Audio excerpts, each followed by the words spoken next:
My fiancé said, I sold your collectibles on eBay. They were just gathering dust, made $8,000 though. My comic collection worth $250,000. I replied, thanks for the initiative.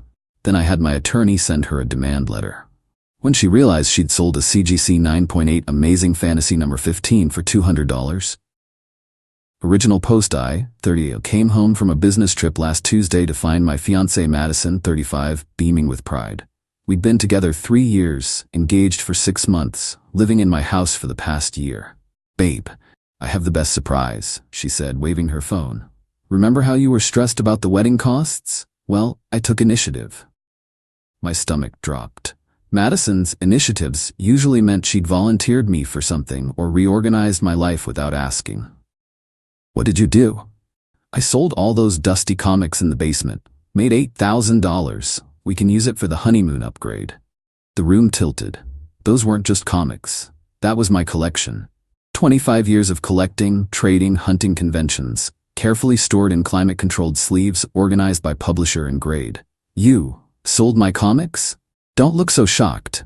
They were just sitting there gathering dust. You never even look at them anymore. I forced myself to stay calm. Madison, which comics exactly did you sell? She shrugged. All of them? The boxes in the basement storage room, listed them on eBay as a bulk lot. Some dealer bought everything for $8,000, already shipped them yesterday. My legs felt weak. In those boxes? My graded Amazing Fantasy 15. My complete run of early Amazing Spider-Man. My Neil Adams Batman collection. Conservative estimate? $250,000. Maybe more. Madison, I said very carefully, did you see any comics in hard plastic cases? With grades on them? Oh, those thick plastic things? Yeah, a bunch of those. Why? I pulled out my phone, opened my collection spreadsheet. This comic, Amazing Fantasy number 15, CGC 9.8, you sold it? If it was in the basement, yes. Why are you being weird about this? That single comic is worth about $80,000. Her face went white. That's ridiculous. It's just a comic book. It's the first appearance of Spider-Man in near mid-condition, and you sold it, plus everything else, for $8,000. Well, I didn't know. You should have told me they were valuable. They were in my house, in my storage room, clearly organized and preserved. You had no right to touch them, let alone sell them. She got defensive. I was trying to help. You're always complaining about money. I complain about your spending. There's a difference. Fine, we'll get them back. You said you already shipped them. Then it's just a mistake. The buyer will understand. I laughed. Actually laughed. Madison, you just sold a $250,000 collection for $8,000. That buyer is probably halfway to retirement now. I walked to my office, locked the door, and called my attorney. Update 1. 2 days later, Madison spent the first day in denial, then panic, then anger. The emotional roller coaster was something to behold. First, she tried to cancel the sale, called eBay, called PayPal, even tried calling the buyer directly. No dice. The sale was completed, items delivered, and signed for. The buyer, username VintageGoldMine54, had already left glowing feedback. Amazing haul. Seller had no idea what they had. Thanks. That comment made Madison flip out. He knew he was ripping us off. No, Madison, you ripped me off. He just got lucky. My attorney Harrison had reviewed everything. The case was solid. Madison had committed conversion, essentially theft through unauthorized sale of property.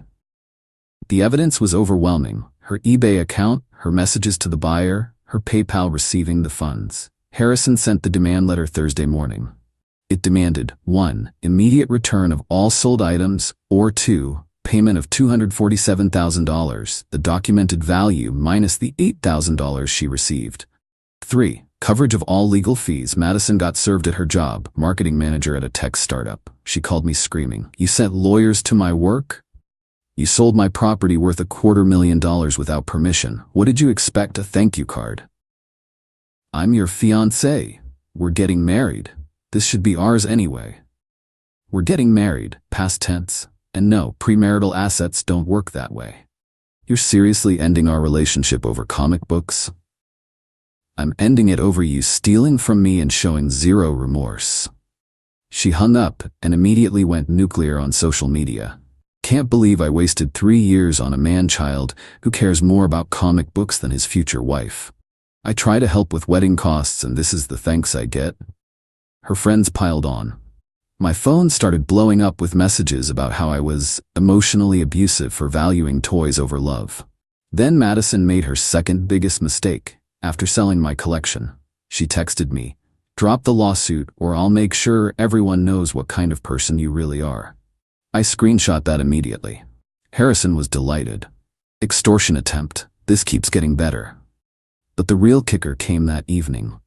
Madison had been doing research and finally understood what she'd sold. She found recent sale prices for Amazing Fantasy number 15 in 9.8 condition. Found out about my early Spider-Man runs. Discovered what those Neil Adams Batman issues were worth. She called me crying, not apologizing, crying about her money. We could have sold them properly. We could have had hundreds of thousands. There's no we here, Madison. Those were mine. I was going to be your wife. That makes them mine too.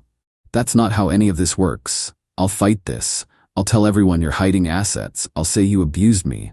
Madison, everything is documented, including what you just said since I'm recording this call legally. She hung up. Update 2.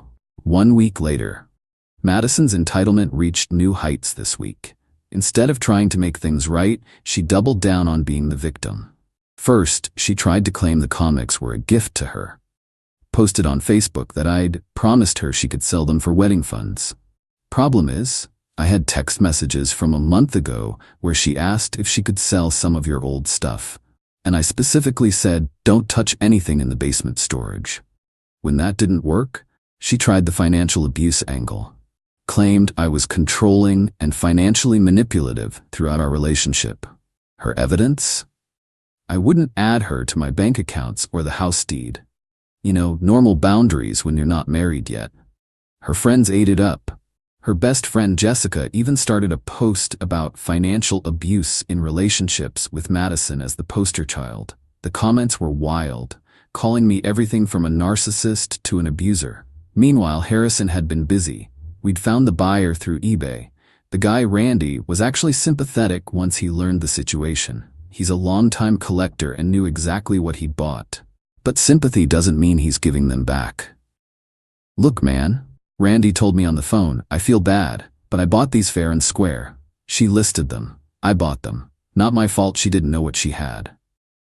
I'm not blaming you, but those comics are stolen property. According to who? I have a receipt from eBay. Legal sale as far as I'm concerned. He was right, technically.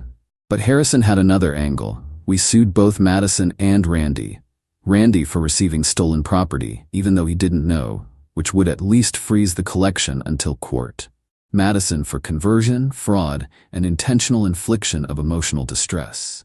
Madison lost it when Randy got served. He called her screaming about how she dragged him into legal trouble. She tried to throw me under the bus, telling Randy I was a psycho ex who was bitter about the breakup. Randy's response? He forwarded me everything. Her messages admitting she was selling them behind my back. Her asking him to lie about the value. Her begging him not to cooperate with any legal proceedings. Then came Madison's masterstroke of stupidity. She hired a lawyer. Not a good one. Some ambulance chaser named Gregory, who took her case for a $2,000 retainer she could barely afford. Gregory immediately sent a cease and desist letter that was hilarious in its incompetence. It claimed, the comics were marital property. We weren't married. I had abandoned them by storing them in my own house. Madison had verbal permission to sell them, provably false. The lawsuit was harassment. It's literally a property dispute. Harrison's response was beautiful. 3 pages systematically destroying every claim with citations. The last paragraph essentially said, your client confessed to theft in writing. Please advise her to return the property or prepare for criminal charges. That's when Madison panicked. She called me at 2 a.m., drunk, sobbing. Please just drop this, I'll do anything. Return my collection. I can't. Randy won't sell them back. I tried. Then pay me their value. With what money? I don't have that. Then we go to court. You're destroying my life over things, paper and ink. You destroyed our relationship over $8,000 you had no right to touch. I'll kill myself if you don't stop this. I hung up and called 911 for a wellness check. The police found her drunk but fine. She was furious I'd called them, texting me that I was trying to make her look crazy. Update 3 weeks later.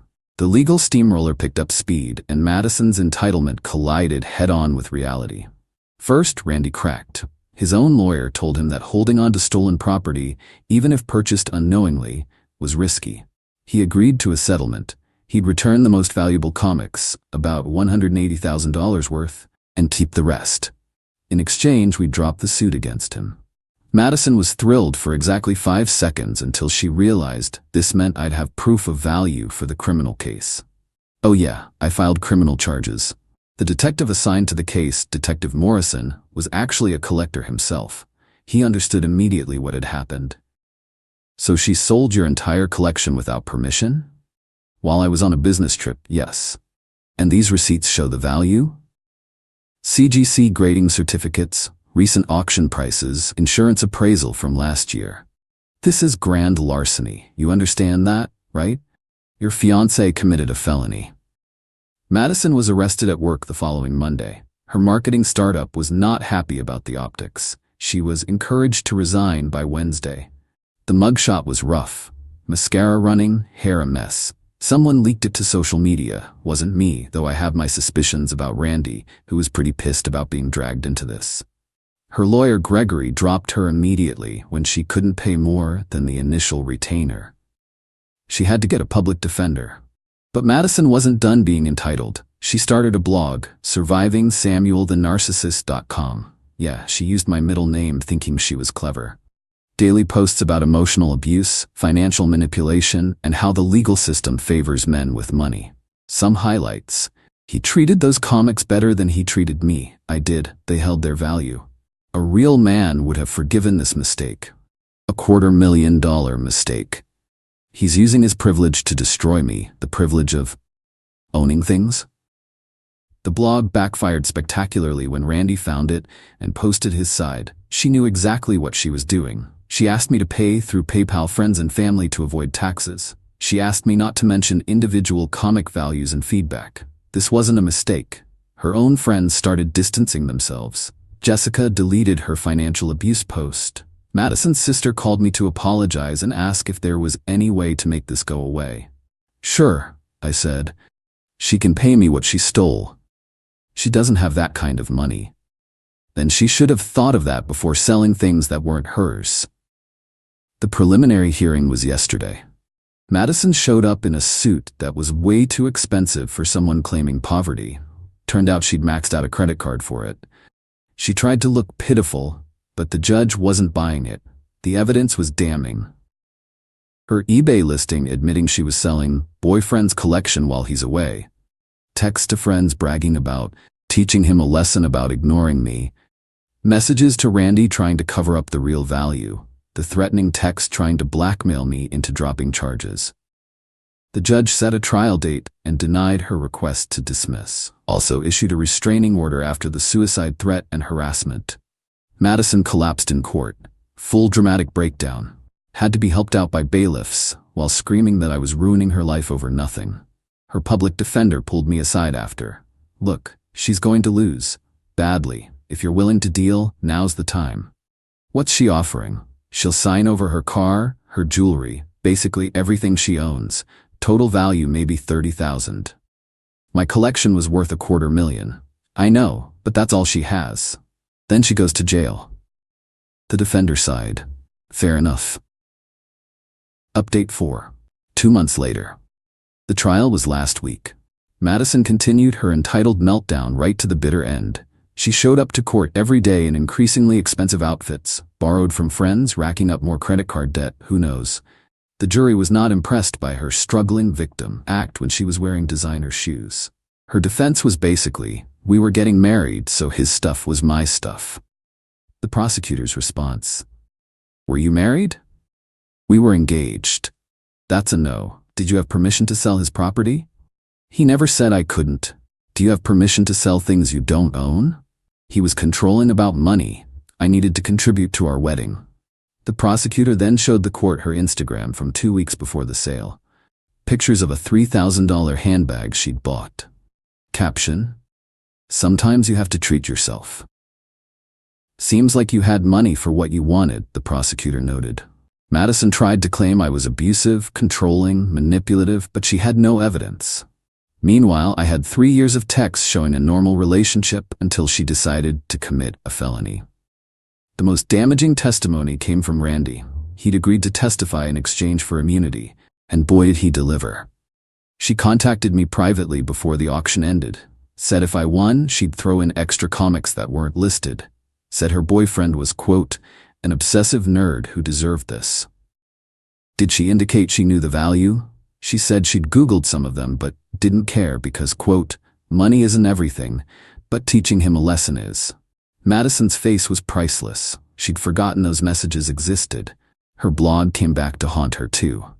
The prosecutor read excerpts where she'd basically admitted to everything while trying to paint herself as a victim. The verdict, guilty of grand larceny in the 2nd degree. The sentencing was yesterday. Madison's mother, Diane, showed up to plead for mercy. Claimed Madison was a good girl who made a mistake and that I was vengeful for not dropping charges. Your Honor, I said during my victim impact statement, this wasn't a mistake. It was calculated theft from someone she claimed to love. She's shown zero remorse, only anger that she got caught. She's tried to destroy my reputation, threatened me, and played victim at every turn. She sold 25 years of collecting, memories from my late father who got me into comics, pieces of my childhood. Not because she needed money, but to hurt me. All because I asked her to stop spending so much on luxury items. Madison's statement was, something. I'm sorry Samuel feels hurt. I was just trying to contribute to our life together. If he'd been more open about finances, none of this would have happened. I've lost everything. My job, my reputation, my home, my future. Isn't that punishment enough? The judge's response, Ms. Thompson, you've shown no accountability. You've blamed everyone but yourself. You stole $250,000 in property and sold it for a fraction of its value out of spite. This court sentences you to 2 to 4 years in state prison, plus restitution of $240,000 to be paid upon release. Madison fainted, actually fainted. Her mother screamed that this was injustice. Her friends, the few left, cried. Madison had to be revived and taken into custody, still semi-conscious. Final update. 6 months later, Madison served 3 months before being released on probation. Overcrowding, good behavior, first offense. She emerged a different person. Not better, just different. Angry, turned to bitter, turned to something else entirely. She immediately started a GoFundMe, help me rebuild after a wrongful imprisonment. It raised $500, mostly from her mom. She tried to become a social media influencer, making TikToks about surviving a narcissist and when collecting becomes hoarding. They got maybe a few hundred views each. Turns out people don't really sympathize with someone who stole and sold their partner's valuable collection out of spite. The restitution is a joke. She's supposed to pay me $500 a month for the next 40 years. She's made exactly one payment, and that was only because her probation officer threatened to violate her. She works at a call center now, lives with her mother, still posts passive-aggressive memes about toxic collector culture. And when men value objects over people. I recovered about 60% of my collection from Randy. The Amazing Fantasy Norm 15, thankfully, was one of them. Some of the sentimental pieces, the comics my dad gave me, are gone forever, sold to other collectors Randy had already flipped them to. The financial hit was significant, but not devastating. Insurance covered some of it. The returned comics actually appreciated in value during all this drama. Funny how felony theft creates good documentation for insurance purposes. I sold the house. Too many memories, and honestly, I needed a fresh start.